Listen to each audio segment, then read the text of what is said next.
अमल को यहीं रगड़ दिया ना, तो फिर आखिरत की उम्मीद मत रखिए कि हमने कुरान पढ़ लिया और बाहर जाके हो जाए हम कुरान पढ़ते हैं माशाल्लाह। वो हमने रियाकारी में धो दिया। नमाज पढ़ी जना वाला सजदा किया, उसको 4 जगह गिन दिया। मैं जी अल्हम्दुलिल्लाह नमाजी हूं, मैं इतने साल से नमाज पढ़ रहा हूं, मुझे सियासत वियासत से कोई नहीं लेना, ना पार्टियों से कोई लेना देना है। बस मैं अहले ईमान की खिदमत के लिए हूं। ना कल सियासत से कोई ताल्लुक था, ना आज है, न रहेगा। अगर सियासत की बात करते हो तो हमारी सियासत मोहम्मद रसूलुल्लाह का मिशन है। हमारी सियासत सहाबा की नौकरी है। हमारी सियासत अहले बैत का प्यार है। हमारी सियासत गौसे आजम का दामन है।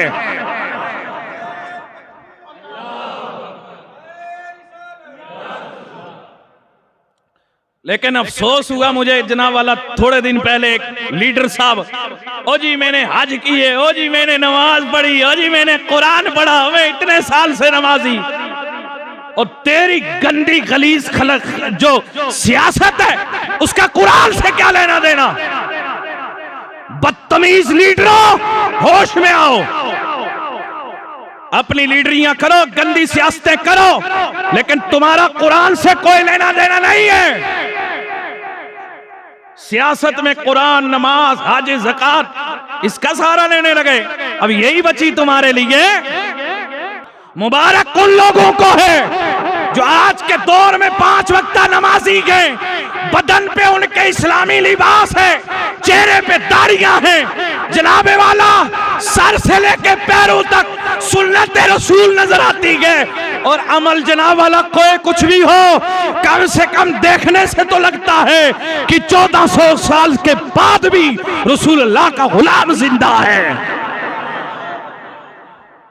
कम से कम इंसान की शक्ल सूरत तो ऐसी होनी चाहिए ना। तवज्जो है ना आपकी। तो मैं अर्ज कर रहा था, रब्बे कदीर फरमाता है खौफे खुदा, अल्लाह का डर, इस पे अजर ज्यादा है। क्यों? जब ये होता है ना खौफे खुदा, अल्लाह का डर, झूठी कसमें बंदा नहीं खाता है, नमाजें नहीं छोड़ता, किसी का हक नहीं खाता, जुल्म व ज़्यादती नहीं करता।